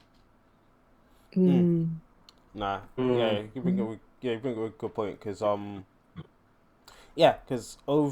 think overall we what was I say? Yeah, sorry, what's the very last thing you said, Kite? Because it was really important, and I was going to latch on to that to bounce off to something else. Oh, just the ability to compromise along with with the publisher or editors in question in order for you to at least get to a higher position, or at least, well, not higher position, my bad. I'm thinking something else. Basically, you get more likelihood to get your stuff out there because you're meeting them. You're trying to meet them in the middle. Right. Yeah. Correct. It's a really good point, because like it's about, because obviously I'm in my mind when I'm writing. Also, I think it's really good to have this mindset of, it's not so much, oh, you're against this random variable and you can't have no control of it. Or, well, that goes for everyone. Everyone's in the same boat, and no two agencies you give your work to are the same. And I think it's not a good mindset to have it when you're writing. I think it's better to think about, like, okay, well, you have a vision in your mind, you have a story, and you want to get it out there. But to get out there, you need to write it. And to write it, you need to make sure it's readable, understandable. And your goal is to make that what you have in your mind understandable as possible. Then obviously you take feedback and that stuff and learn, how to best like meet in the middle to your goal, and to actually make to either agents or maybe a reader you had in mind for a story. So a story is especially when you go for the agency side of thing, is a collaborative work. So I think it's better. Yeah, I think it's always better to kind of imagine it as more as like they have their own people that are beholden to, like I said, the readers, and you're trying to meet them in the middle to find, oh, maybe this thing can work with that. And yeah, sometimes like I said, sometimes trends if your thing fits into a trend, it happens to fit in a trend and cool. I wouldn't bend out my way backwards to chase a trend. I mean, just definitely. I wouldn't. That's the one thing I can't do myself. I can't do that. So as long as you understand that, then at least it's not, you're not looking at the agency as, oh, this whole big this thing stopped me from my vision. It's like, well, it's just like it doesn't have to be this idea of a soulless corpus sort of deal. It doesn't have to. It doesn't have to be that way. Like there's some of these aspects can be true. They can be, But it doesn't necessarily have to be the only path that's in front of us, like the only way to see it. Because, again, at the end of the day, we're all playing a numbers game here, or we're all playing a bit of a dice roll. I mean, I'm not really saying a numbers game in the most cynical way. I'm saying that you want to be able to get your story as far out as possible. You want that, right? Yeah. But the publisher, in order to do that, is going to need funds, and they need to know that they're going to at least make a return on their investment. So whether we like it or not, there's going to be a numbers game that we're going to have to play here, and it may be a bit soulless in that regard. But what's soulless isn't what you're working with, though. What you're working with has a soul to it. So if you have to shake hands with a part of your journey that you're not fully on board with, just to ensure that your book can at least get to the place where you want it, it might be a deal that you're going to have to make some point. I mean, again, some would say that's just what it means to be an adult. You got to do stuff that you don't want to do. Yeah, compromises. Compromises. Yeah. Mm-hmm. Yeah. I mean, I don't want to work 10 hours out of my day. Who the hell wants to do that? Crazy, isn't it? Yeah. I think this topic is leading more to, like, I guess the mindset of, like, publishing, and I guess the best way to approach it. I think one thing, at least in regards to that, I think one thing Brandon Sanderson said, which I think is really, really good, is, like, especially if your goal is to be published, and if your goal is to be published, I think you have to honestly sit down with yourselves and think, well, if my work was not to get published, would I be happy with what I made? I think that's an honest, like, if that is your honest goal, that is a serious, honest question you should really consider answering to yourself. Because, I think it's, when you're writing to get published, it is a numbers game, but the more you put yourself out there, the more likely you're closer to your goal. Especially if you're listening and you're cognizant of feedback, and you're getting feedback, and you're working your thing. Then from there, it could just come down to how to, if being in the right place and the right time, and that can only happen if you're out there doing, being active. So I think beyond that, you just, like I said, I think what Brandon said it, it's a really, really good thing to think about. It's like, well, if this were not to be published, if I were to write all this and it would never to be published, would I be content with that result? If you're going down that path, I think it's really good advice, because then it helps you just think, okay, well, am I going to be beholden the quality of this work on if it gets out there or not? And since writing's it's not especially writing like a whole big book that can take years. So it can take years. I mean, for God's sake, A Song of Ice and Fire still isn't finished yet. That book was first. A Game of Thrones is published in the 90s. The show came to an end, but the books, oh no, those books are not finished yet. Like, I mean, and my first book that I've been sharing, I just put my pen down barely a month ago, and I've only started writing the sequel just a couple of weeks ago. This stuff is a long-term investment. It's long-term. Yeah. It's just fundamentally long-term. There's no getting around it.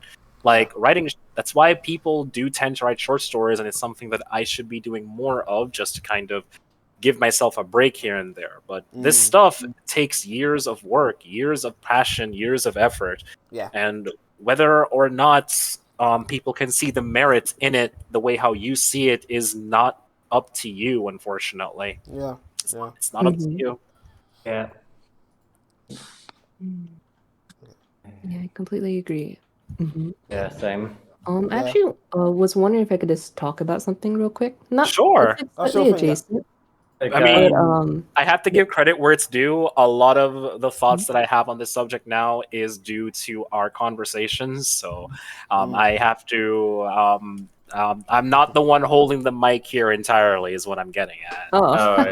Like this is a topic I don't really have much to say on. Yeah, so no, it's okay. Listen to you guys. Yeah, because like, I guess when I was hearing your discussion, like what came to mind was, I don't know if you heard about this, but in Honkai Star Rail, recently there's been a lot of controversy involving one of MiHoYo's writers.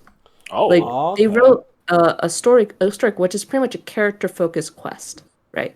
Okay. But who wrote it got so much hate online, especially on the Chinese side, uh-oh. because of how they wrote like this group of 5 characters in for this one character quest. It was like something I've never seen so much anger and hate for one person because I've read up on it and pretty much the person who wrote this quest, it's a quest for this woman known as Jingliu. Oh, She's the kind of recent like one. Okay. so yeah, so she pretty much is like person who kills a lot of people essentially. But the issue is that the person who wrote this quest is known for being very misogynistic and also very openly making fun of female fans of this group. Oh. Very openly. To a point that fans were just so angry and they're like, man, get this guy fired. So why I want to introduce this idea was because I'm saying with social media, like writers have a lot of influence, right? Even if whether it's for a book or for a game, depending on how their audience views their work. If a person really likes their work, there usually is no issues. People will give it praise all over. But if a person is ready to like or hate something, whether it's for justified or not, or whether it's because like of a ship war or because their narrative just doesn't fit what they have in mind, then they could just go all out with hatred. For whether it does anything, we don't know. But more often than not, it can cause some sort of damage, whether even if it may seem justified or not. And it just shows that like whether we like it or not, like stories are far-reaching, right? And they can influence lots of people in different ways. Sometimes it's for better or for worse. But I just hope that in this case specifically, MiHoYo does something because currently it doesn't seem like it's taken very well because the MiHoYo so far censored that person's name on social media. Good lord. So that usually is not a good thing because it means that that person can be like kind of higher up and nobody can touch him, even if he's doing can cause genuine like anger from fans. So it concerns me because I'm wondering like even if this person's such an important person supposedly, right? Like is it okay to just let this guy just keep doing what he's doing? Even if it could cause long-lasting damage. I think of like damage control at least. So. What is it? What is it in the quest itself? Because I went through that quest and nothing stood out to me as. It's the Chinese side. I guess yeah. The funny thing is that when I was reading up on it, how it's portrayed, how Jingliu is portrayed in Chinese and English are very very different. Which is also goes down to localization. Oh yeah, there is quite. Yeah, oh boy, even because okay. Yeah. How Star Rail's written from what I understand, it's like the memes it has on there because it has a lot of like pop culture references in there, and a lot of them are Western on the English side, but I'm pretty sure the Japanese side they do. So yeah, I can see that. Interesting. Yeah, because in this case, I also played the quest too. I didn't see any issues with English side. So which is why I was so surprised to hear it on the Chinese side, where Jingliu is seen as far more of a person with a lot of hatred, especially towards Blade for some reason. And in a way, like I guess how they portrayed Blade as an insect or something. Like that was along the line. It was like he was like lower than dirt or something like that. Or how when the person wrote the whole thing with the quintet, like it all like how he wrote was that all boiled down to one character dying and then in everything else falling apart essentially. I think we got that in the English one, but in the Chinese one it seems to be far far worse, where people imagine this quintet to be something, but then the quest confirmed to be something else, and then it just felt so wrong. Because we were implied for something, and then it went to something else, and you're like, "What? What the fuck is this?"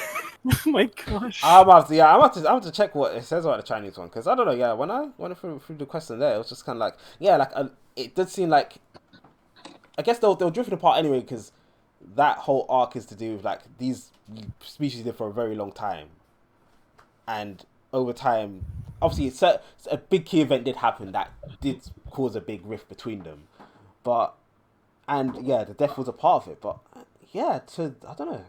It does. I'll have to see what the Chinese one's saying, like self-what's translated. I could share with you later the details, but please do. Yeah, it's just genuinely curious. Yeah, it's just slightly adjacent, just because it just shows the influence of storytelling. But this is like like a very negative example. So. Yeah, and it's an example that a lot of us on the English-speaking side likely would never have caught on ourselves. Like, yeah, I wouldn't know. It just goes to show there's a lot of problematic or questionable aspects that we just don't have the ability to catch on our own.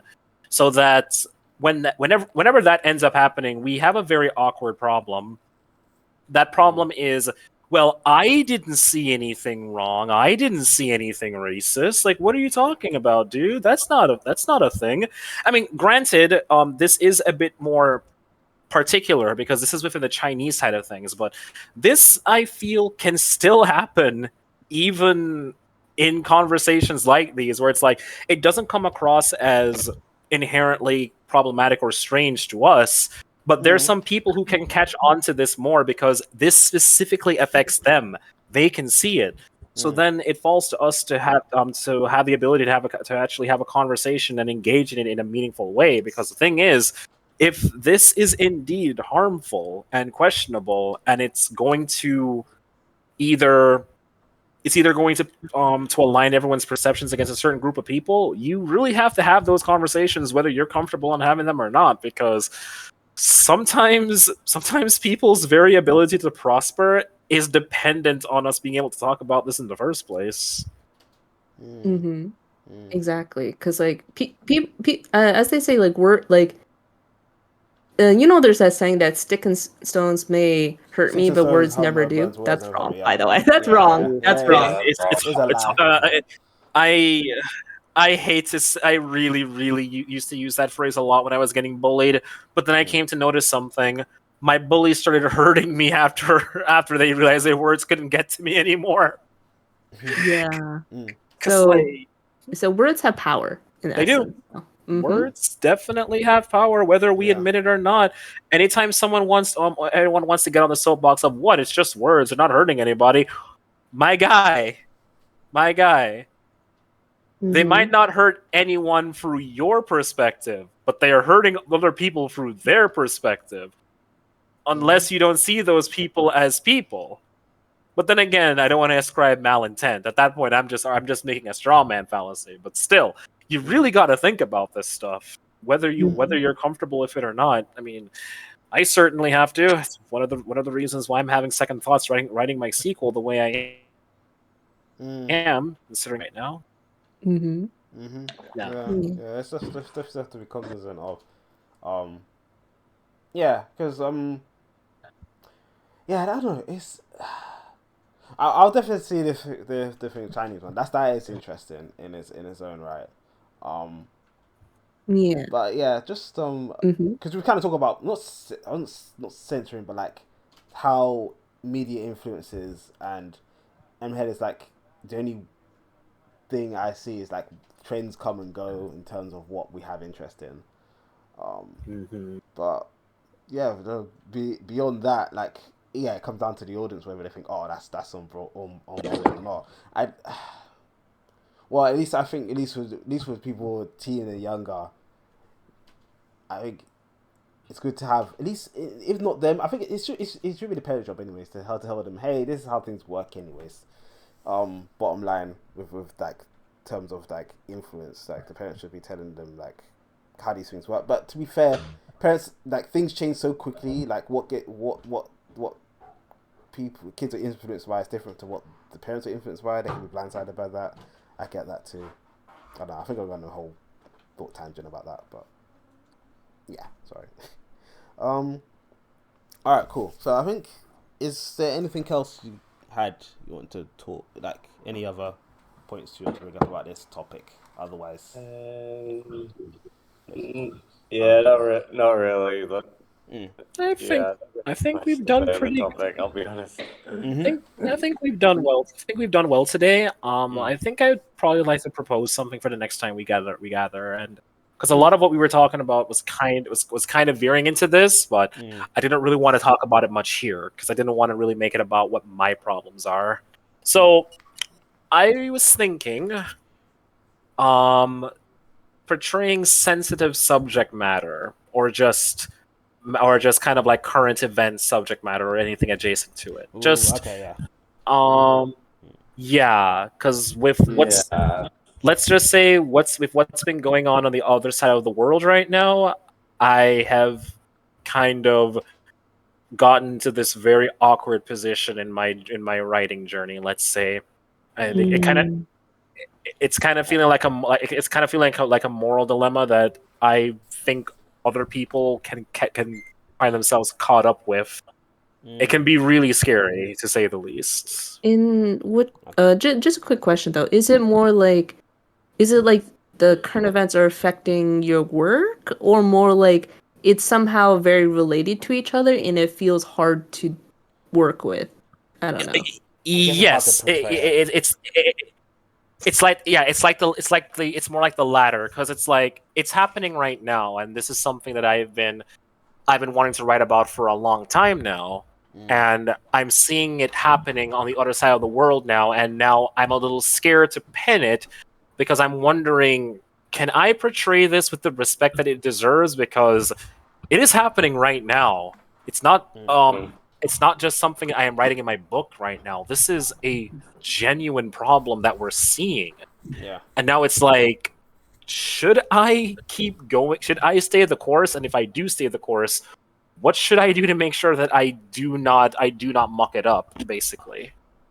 I guess we can go in more the weeds of that in the next time. But I would say, at least for the minute, it's one of the ones where you can do everything you can. Like, you do due diligence on what you can to do things right, but you're never gonna please everyone. I get also, to be fair, this topic definitely because of how close and recent it is. I can see your point, but I think it's just, I don't know. It's like, well, you know your intention, you know what you're going for, and you're aware of this. So, in that note, you're at least more, I guess, equipped than most who weren't aware of it in that sense. So at least that does a lot in itself, just being aware. So that's not going to say too much, right? Yeah, because it's like it's I know we're wrapping up, but I just want to mention, it just feels like this subject isn't. It's not really my struggle. It's not really something that I know personally. Like, that's already a problem. So then it turns into, I have to be able to portray this in a way in which those people who do have that struggle don't feel as though they're being talked down to, or it just feels like I'm using it for kicks. Because again, it's at this point, I mean, the subject is already beyond a lot of us to begin with, but nowadays that more people can actually see the ramifications of it all.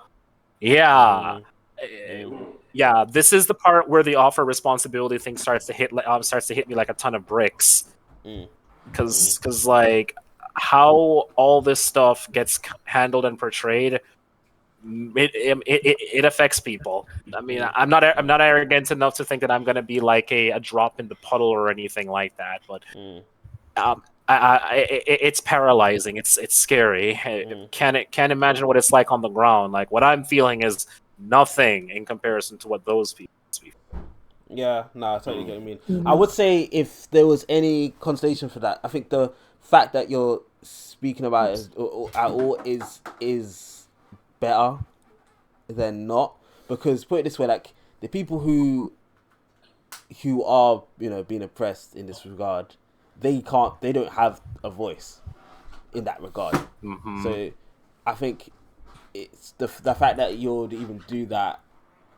You wouldn't, like, you didn't do it planning out because of what's going on, but the fact that you have something that is in that sort of ballpark and can even brought them thoughts to the front of mind, I think is more of a benefit than it, at least in my regard, especially to people who are definitely being unfairly treated.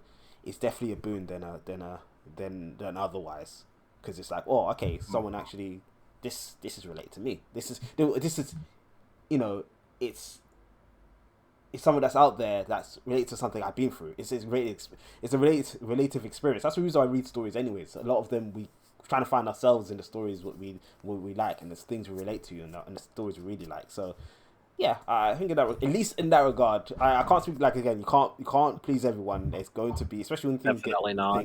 that's just, it's just an impossibility. But to the group, the people that matter, and the people who would it would affect the most, I guess, in the long term, I think it's a benefit. At least in just having that sort of topic out there. That's what I'd say. But yeah, we could definitely pen it down in how we'll, like, in a topic for next time. We put in a list. I'll definitely see if we can cover it at some point. Yeah, it was something I've been reflecting on, and I'm hoping we can all get something out of it. Definitely. Yeah, definitely. Okay, awesome. It's been a really good talk, guys. I'll just quickly, like always. Yeah, it was really, really good. So, right, guys. So this is been Nate.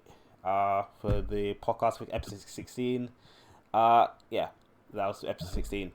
Guys, see you next time. Take care, guys. Bye. Bye.